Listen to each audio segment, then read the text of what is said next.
Wherever you may be, however you may be listening, thank you so much for tuning in to another edition of the SI Cardinals podcast. My name is Donnie Drew, and joined every week by my main man, Richie Bradshaw. Richie, the Arizona Cardinals dropped their preseason week 2 matchup against the Indianapolis Colts 21-13.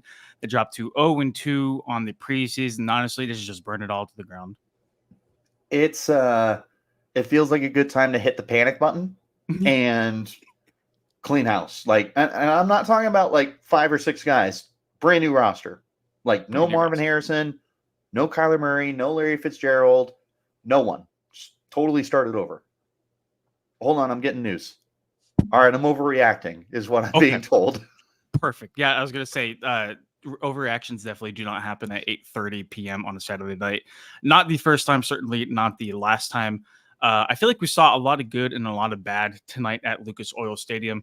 We'll start on the offensive side of the ball. Clayton Tune did get the start after Desmond Ridder got the start last week for the Arizona Cardinals. I thought looked pretty good. He didn't look overly impressive.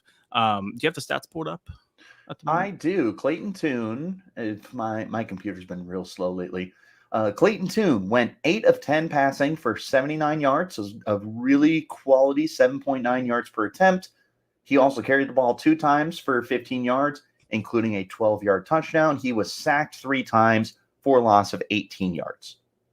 Yeah, I feel like Tune really struggled to establish a rhythm after that first drive. I felt like he connected on a couple passes, and it felt just really tough for him to get anything going behind that dreadful offensive line. We'll touch on them a little bit later, but Tune, for the most part, I just feel like he wasn't good. He wasn't bad until that final drive near the end of the first half where he stuck it in. I think it was an 8 or like a 12-yard run whenever he ran it in with his legs to put the 12. Cardinals on the board touchdown-wise. We saw a little bit of that mobility. And honestly, Richie, I was very, very pleased to see him go through his progressions because that was a big harping point for me last year during his rookie season. Clayton Tune really was not able to get past his first read and really progress through his field of vision, I guess, per se. I feel like he's done that a lot. He did that pretty well week 1 against the Saints. I feel like he did that a little bit better week 2 against the Colts. And I don't want to say it's over. I don't want to say, we can definitively put a exclamation point on the Cardinals quarterback 2 battle, but it feels pretty close, doesn't it?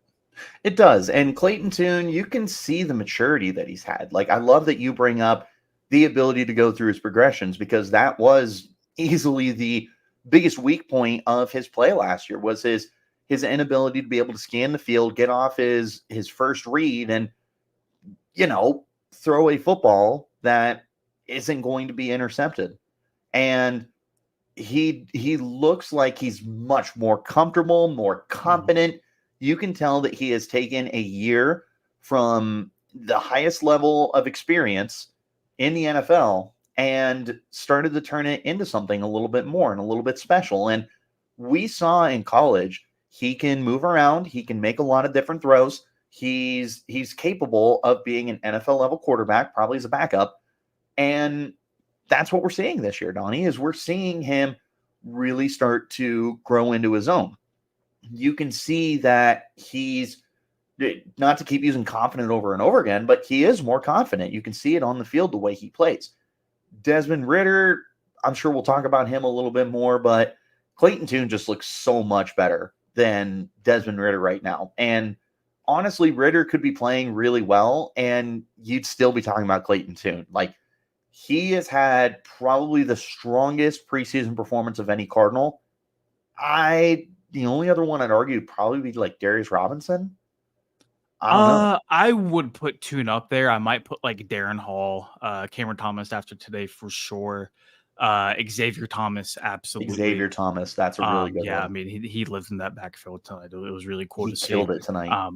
Moving over to Desmond Ridder, 6 of 10, 71 yards, 7.1 yards per attempt, obviously. He started out the second half, and you're like, yikes. You are well on your way to kind of digging yourself a hole. Seemed to finally put it together at the end of it. The Cardinals needed a game-tying drive plus a 2-point conversion. And lo and behold, man, what was it? 3 completions for 30 yards. They're trying to get the ball snapped to spike it. And then Dennis Daly, the first time I've ever seen a false start on a spike play with the clock going down, ends the game. Because like you had pointed out in the wonderful article, 10-second runoff for an offense penalty. Not impressive. I do not think he played awful. There were definitely some passes he would like to have back, but yeah. Is it different if Ritter leads them on like a game-tying touchdown drive as time expires? Maybe, but I feel like we walked into week 2, Richie, with Clayton Tune leading that quarterback battle. I feel like we walk out of week 2, heading into week 3 with no different feelings. I would agree. He just did not look good. He struggled with ball placement. There was just a lot of throws that, like you said, he wish he had back. And he's really struggled in a new team and a new offense. And like, we can understand that, but this is also somebody who was an NFL starting quarterback last year. You would think that going up against backups and guys who probably aren't going to be in the league this year, that he would be able to show some confidence, and it's not there. But to his credit, Tony, that last drive, I was texting you, and I'm like, he got hosed. He 3 for 3, I believe 36 yards. He flipped the field. They went from their 34-yard line to the Colts' 34-yard line in 22 seconds. And they were absolutely moving, and Desmond was throwing great footballs. Like, you're sitting there watching. I remember texting you because we were writing, and I was like, he's going to end up scoring this touchdown, tying the game. We're going to have to completely start over on all of our post-game content. You said, don't put that into the ether. He almost did. And like, to a certain extent, you're like, I'm all about it, because you don't want to see guys lose their job or anything like that. 1,000%. It's just such a bummer that he didn't get to complete that drive, because that drive by itself, if he had been able to complete it, even if he doesn't score the touchdown, even if he just gets him a handful of yards more, at least you have something to kind of build off of, and like, hey, that was a really good last second drive, and it's still there. You can still have that confidence about it. It's just, it's soiled because of one specific player. It soiled it. Yeah, exactly. It's a bummer. I really feel for Desmond Ritter. Really feel for him. Yeah, I think through 2 games, if you had, put the blindfolds on and you said, tell me the quarterback that looks like they have 2 years of starting experience that the Cardinals went and traded for during the offseason, and tell me the quarterback who is just coming off the rookie season, maybe had their confidence shattered a little bit, I think you would say Clayton Tune looks more so like the veteran, and the Desmond Ritter kind of looks like the guy lacking confidence. But, still not a bad end to Ritter, at least on his end. We'll see what he can do in Denver week 3. I did like how in your article you pointed out that Ritter's going to have a pretty solid game on top of Clayton Tune. What time? Having a bad game. Yeah, it's almost not. On top of Clayton Tune shitting the bed pretty much. He's going to have to do that. SI Cardinals after dark. But, like I said before, we'll put a bow on this when we move on to a different position group. Clayton Tune is still the leader. He was the leader coming in to Indianapolis. He's the leader going out into Indianapolis as the Cards prepare for the final preseason game. And I feel like the Colts game for both guys didn't really give too much wiggle room one way or another. Moving on, though, the running back position, Trey Benson, finally looked like a very, very capable NFL running back after maybe struggling through camp a little bit, after maybe having some question marks after the first week of preseason play. I just love his ability to one cut and get vertical. I mean, that big, strong body of his, when he's able to find the seam, but plant and get vertical like that, run north and south, he looks unstoppable. And I feel like the first couple carries, we saw that a little bit, and he just found momentum. He just took off from there. The box score really doesn't show that, unfortunately. Benson, 9 attempts, 43 yards, 4.8 yards per carry, which isn't awful, but, it is what it is at that point. But, yeah, Ritter looked good, and I feel like Michael Carter. Ritter? You mean Benson? Hard. Did I say Ritter? You did. Put that plastic cup away. That water's hitting you good. Yeah. That's what the cool kids call it. Fox, good. No, you're good. Benson did look good, man. He was very impressive. This is obviously somebody that you drafted with pretty decent capital, with the hope that he can eventually turn into a starter for you, and hopefully a high-level starter. This was a really good showcase for him. was cutting out, being that one cut guy. He had that 19-yard run where he just looked great. There was a huge run that he had. I don't remember if he scored or not, but it was taken away, by one of the 3 consecutive holding calls. It was Christian Jones. Yep. I'm sorry, dude. That was bad. We can call that as two of the holding calls were kind of suspect. Regardless, 3. The second one wasn't there. The second one wasn't there. The third one. There was a fourth one, but it got declined. Yep. Oh my goodness. That he's got to do like up downs for an hour to get that out of his system. But neither here nor there.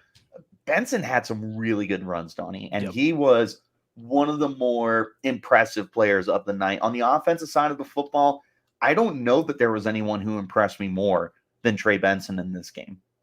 Yeah, Benson for sure probably takes the crown. And I tweeted this out on Twitter, and it feels like going into the last week of preseason play, Cardinals are going to have a lot of interesting conversations whenever it comes to that running back room, because you do have James Conner, the undisputed starter. You have Trey Benson, the second running back, taken off the board in the draft.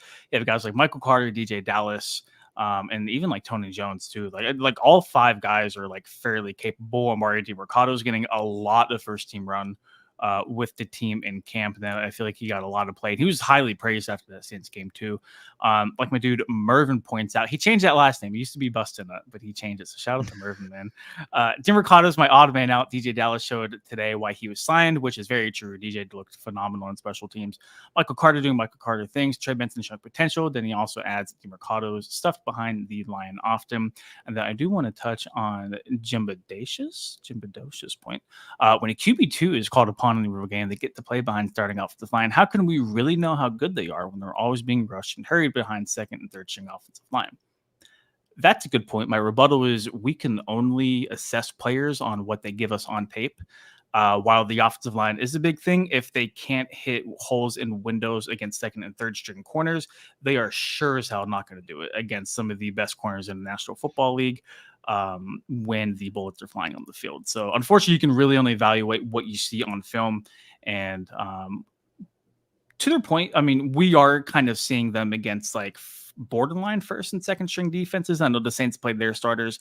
I know the Colts didn't exactly play a lot of their starters, but nonetheless, still seeing them against a little bit better competition. Dude, really, no receiver stood out to me. Like Andre Pachelia and Xavier Weaver tied for receiving yards, and I think 27.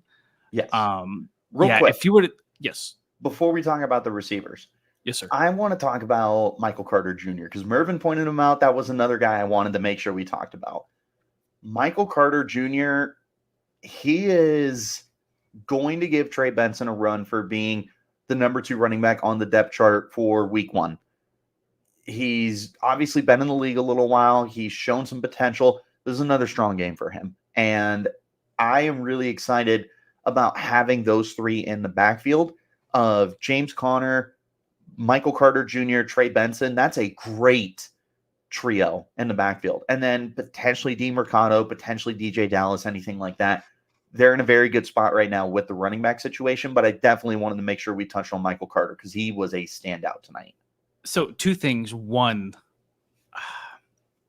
I don't think they're going to assess their running backs only off of rushing ability alone. I think they need to look at the overall value of what they can bring to a 53-man roster. Good thing he can catch which is why I'm very hesitant on guys like Amari DiMercado being cut because they really, really like Amari and what he does, especially as a third down blocker, especially as a special teams player. And then DJ Dallas, I mean, he continues to prove himself as like a very good special teams ace, which is why they signed him this offseason to begin with. He looks pretty solid like a practice squad guy. I don't know, man. I really don't know, but they put themselves in the corner, and it wasn't a bad draft pick, but they put themselves in kind of like a hole, like a tough scenario with drafting Trey Benson because you have all of these guys in the backfield now. And it feels like if you only keep 3 or 4, you're letting a very talented guy possibly hit waivers. That's the problem. And the other thing you got to understand is like roster construction. You can't keep 5 running backs. You can't keep 6 running backs. You need to understand that it's going to leave you thinner at another position that has a lot more importance than the running back spot. So right now, like I said, I feel very confident with those three: James Conner, Michael Carter, Trey Benson. Mm-hmm. I would love to keep a fourth guy. It may not be realistic. I don't know if you can justify keeping 5, especially for a team that 5 will be tough. Yeah, well, and this is a team that's not going to be super run heavy. I think they're going to be a very balanced offense this year. Like, it's not like Baltimore, where you know that Derrick Henry is getting 250 carries and Lamar is carrying it 100 times and they're going to split it with the rest of the guys. This is a Cardinals team that should be very well balanced. You got a star receiver in Marvin Harrison Jr. You got a star tight end in Trey McBride. You don't need to sell yourself on one point. So it turns into, how can you really justify keeping a fourth running back, keeping a fifth running back?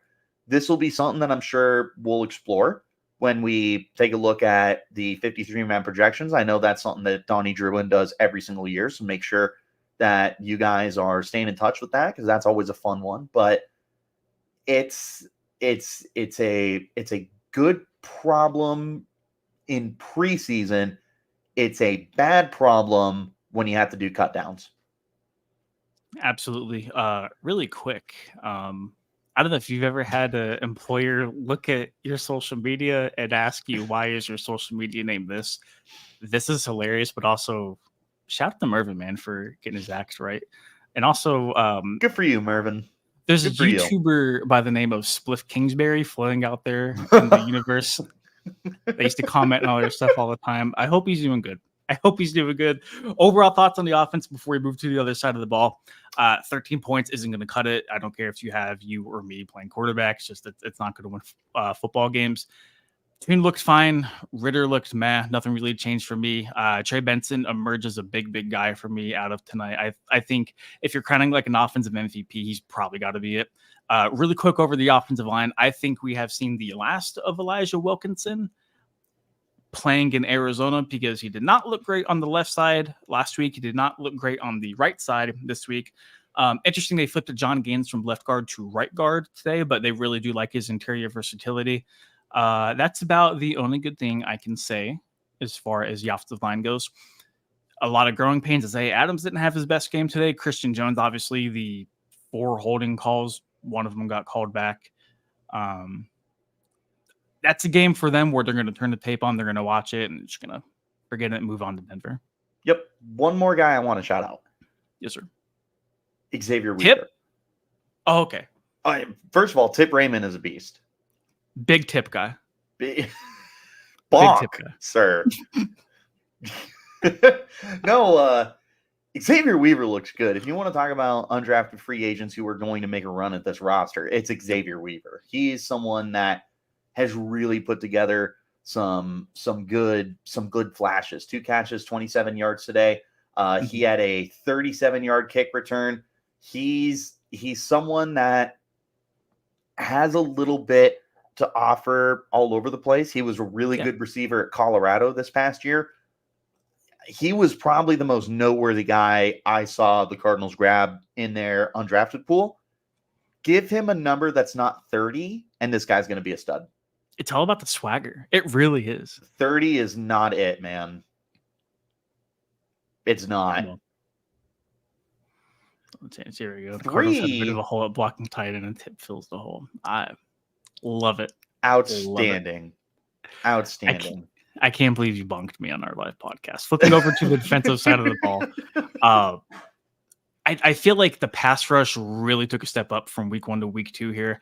And obviously guys like Cameron Thomas, who had 2 sacks and a really good pressure at the very, very beginning of the game to force another player to get a sack. I forgot who got home. I think it might have been LJ Collier. And then you have a sack. And then you have Xavier Thomas continuing on what was a really, really strong week 1. Dude, that play where like he jumped over, I think it was like a running back who fell. He jumped over, and then the closing speed to get to the quarterback and get after him. Jonathan Gannon said earlier this week that Thomas probably has the ability to be the team's top pass rusher in week 1. And obviously, like, there's a lot of coach talk. You know, guys aren't going to say anything negative about them. Is he wrong? Is he wrong? If Xavier Thomas keeps hooping like he is, he's going to have a very good argument to get a lot of snaps in Buffalo. Yeah, and you have to be snaps in Buffalo? Snaps in Buffalo. Snaps in Buffalo. Snaps, is that a reference I need to know? No, that's what you said. Yeah, snaps in Buffalo. They're playing Buffalo week 1. Oh, I gotcha. I thought, never mind. I don't know. It's 8:47. Anyways, he looks good. This is someone that absolutely fit the billing of what Monty Ossenfort looks to draft in terms of like years of college, years of production, any kind of veteran, noteworthy stuff. Are you team captain, whatever? Xavier Thomas filled all of that at Clemson, and he comes to Arizona looking like the poster boy for exactly the criteria that Monty Ossenfort looks for, and now he's playing really well. And the potential's always been there, Donnie. As someone who's a big NFL draft fan, first of all, real quick, going to have the first mock of the season in about 2 weeks, I would say, somewhere in that ballpark. So as someone that's an NFL draft fan, we have seen Xavier Thomas in mock drafts for like the last 12 years, it feels like, at least 3 years. So we're all aware of who he is. He gets to Arizona. This is an awesome situation with a good defensive-minded coach in Jonathan Gannon. You're hoping that you can unlock the potential here. Of course, it's week 2 of preseason. It's an overreaction. But you see the tools that he has, the tools that he has shown. And if it clicks for him, Donnie, if everything just finally aligns and he gets the coaching he needs, being placed in a situation where he can thrive, Cardinals might have found something here. This is someone that I am excited for. When they drafted him, I was like, okay, Xavier Thomas, that's a fun little flyer to take. He flew under the radar. He sure did. Nobody talked about him. No, and now the Cardinals might have something here, and that's exciting. Yeah, I think when the dust settles, you just have to put your best guys out there, regardless of where they were drafted, regardless of how much money they're making. Start your best players. Just week by week, man. Xavier Thomas continues to be him. Himmy Turner, him Kardashian, Himmy Neutron, all of the above. Mervin does have a really good question. He said, how comfortable do we feel about Xavier Thomas and Hassan Reddick edge rush group with Gardeck and Zaven as rotational guys? In a vacuum, I think that would be very, very good. Step 1, use Zaven as a first and second down linebacker because he is phenomenal in run support. Pass rush, I'm still weary on. Use Thomas in place of Collins on a third down, and then step 4, thrive. Hassan, so many people love to fit here. I don't think the Cardinals are going to make a move for him. Yeah, I don't think so. It's just not. If they're doing their due diligence, they've looked at Carl Lawson. They signed Marquise Haynes Sr. for a couple of days before he got hurt. There's certainly some interest there, I feel like. I think Jordan Schultz said there were a few teams interested in Matthew Judon before he got traded from the Patriots a few days ago. I'm inclined to believe Arizona was one of them, just checking to see what the price tag was for him. I'm pretty sure they were. You would have to assume so. Right. My thing with Reddick is that, like, if you're going to have BJ Ojulari come back off of that season-ending knee injury, and hopefully he's going to be ready to go for 2025, you're going to have him, Hassan Reddick, and Zaven Collins, who you just extended. Granted, it's only $7 million per year annual average, and it's only a 2-year deal. But nonetheless, like, you still paid him, like, I think that salary would rank, like, mid-20s this year in terms of annual money. It feels like they're comfortable right now. I think next offseason they're going to value everything and they're really going to try to make a move, make a splash. I would like to see Hassan Reddick here. I think that instantly upgrades your defense. I feel like that you can make an argument right now. Pass rush is their top hole, especially with BJ Ojulari dipping from what was an already pretty thin edge rush group. I think that would fill a lot of gaps, but I just don't see it happening. Not right now. I don't either. And there's a lot of reasons, in my opinion, that it doesn't really make sense for the Cardinals to do this, but I also just don't know that the Jets are going to trade him, period. Is it Joe Douglas, their general manager, already came out that the same day he said he wants to be traded, Joe Douglas said, absolutely not. No. You're not going anywhere. Yeah. they're not trading him. The Cardinals, I feel, are better off not moving capital for a guy who's going to be in his 30s very soon. You're going to have to pay him quite a bit. Is he going to reset the market? No, but he's going to cost a lot. And I don't know that the Cardinals should be a team that is going to allocate those kind of resources to an aging pass rusher.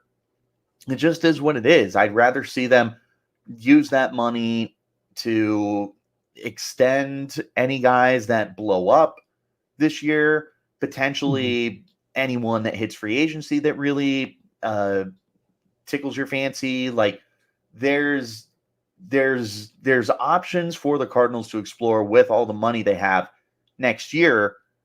I don't know that I want to put it in Hassan Reddick. And like he can make me eat my words and the Cardinals could make the move for him. But I don't think that this is a team that should be going after Hassan Reddick right now. I think you need to use your resources elsewhere.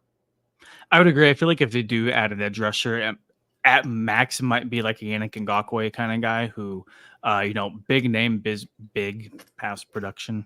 I wouldn't mind that. We've talked about him. I would not mind that. I just don't think the Cardinals are crazy about trying to give up significant draft capital. In a vacuum, if you could get Hassan Reddick for a third, would you do that? No. Okay. I wouldn't. Like my two third holdups round with pick this, is a lot. My two Especially for a holdups, team that should probably be picking higher. This still isn't a playoff contending team. On paper, they're not. Mhm. So I'm not moving a third round pick if I'm not going to make a postseason run this year.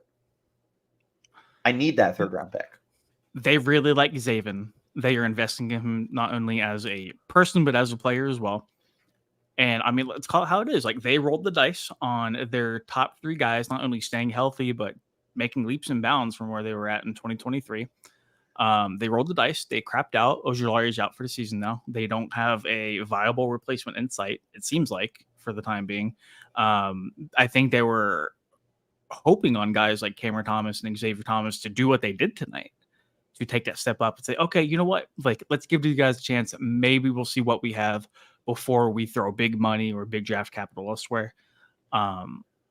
It's just like they put themselves in a corner. And granted, they could not ingest every need they possibly could in the offseason. They just weren't going to fix all of their holes. Like it's just physically impossible for them to do it. They opted to go to other avenues, which is fine. I mean, there's plenty of more off seasons. This is not a 2-year rebuild where they have to make the postseason this year or else everybody's out and they're going to turn it down again. Like it's not the case at all. Yep. And I like that you brought that up. This is not a situation that's like do or die. Jonathan Gannon is not on the hot seat right now. They can have another losing season. They could be picking in the top 5 again. He's not getting fired this offseason. Unless he breaks the law or goes 0-17, he's not getting fired this offseason. So don't move resources this year. Next year, you can take a look. But I do not think this is the year to do it.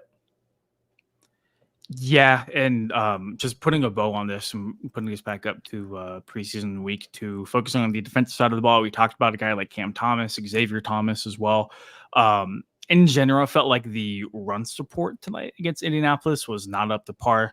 You're looking at like a 4.5 average yards per carry, which isn't terrible, but like that's a first down every 3 carries, and that's just something you cannot have.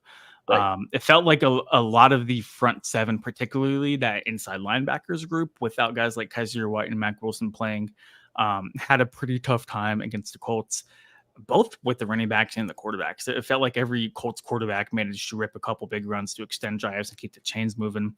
I do want to highlight Dadrian Taylor Demerson. Say that 4 times fast. Is that the nickname? Rabbit? Yeah, I had never heard that before. I didn't either. It. One of the Cardinals coaches, I think it was Jeff Rogers, who said he's not calling a grown man rabbit, and I'm kind of with him. Dude, I don't mind. Like it's unique, and I think that's what I like about it. Because is it the most badass nickname? No, it's not quite the Wolverine or the Land Shark or anything like that. But it's cool. It's fine. It's fun, if nothing else. Plus, how stupid do you have to feel if you throw an interception and are like, dude, you got picked off by the rabbit?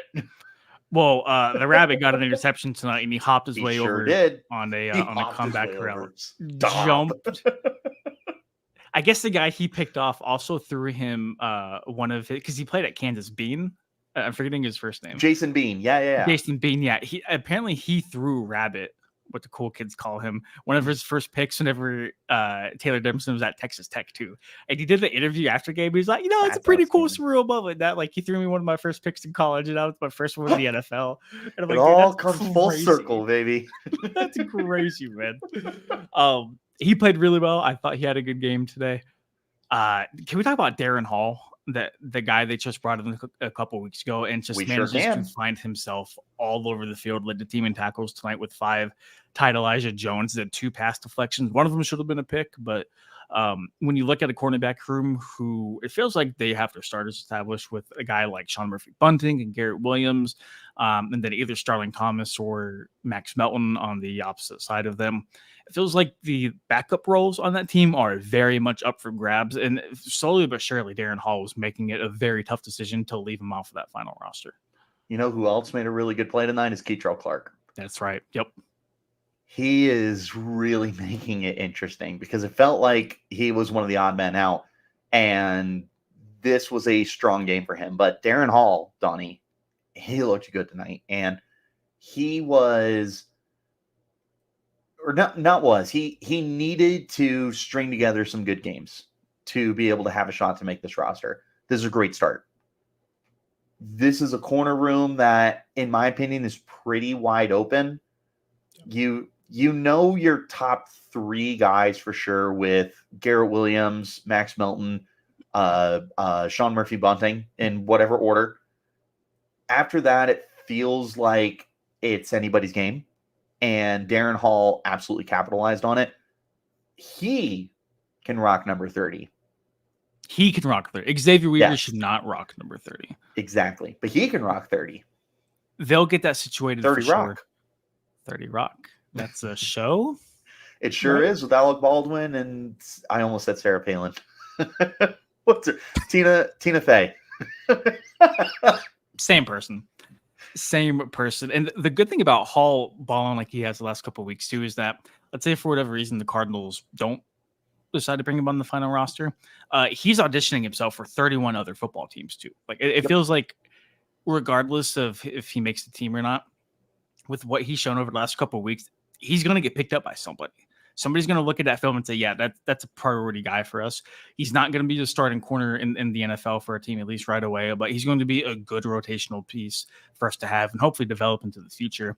If that's in Arizona, in the desert, who knows, remains to be seen. But overall, impressed by him. Elijah Jones, I feel like, had a pretty good game too.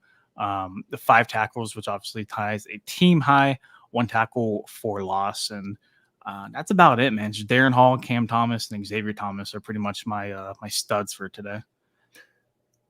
I think that's probably a pretty good list, Mr. Druin.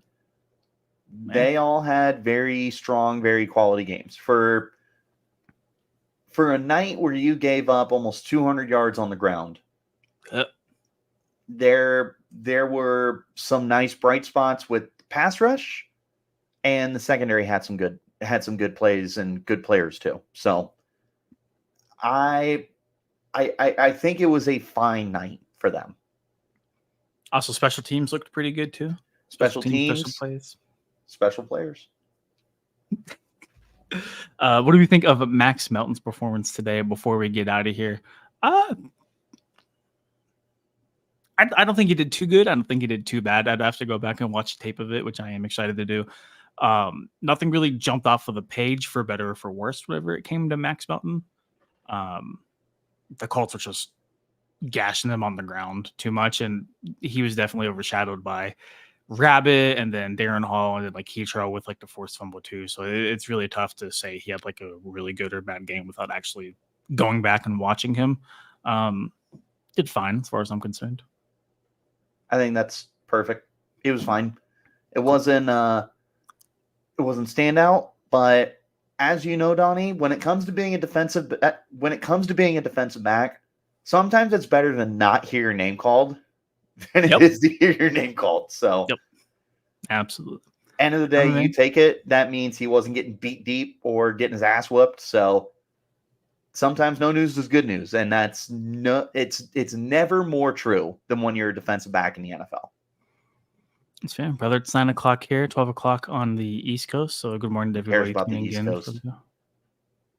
I'm going to tell West Coast, best coast, baby. Home of In-N-Out. Darn right, home of In-N-Out. Any parting words for the 7 people tuning into us right now?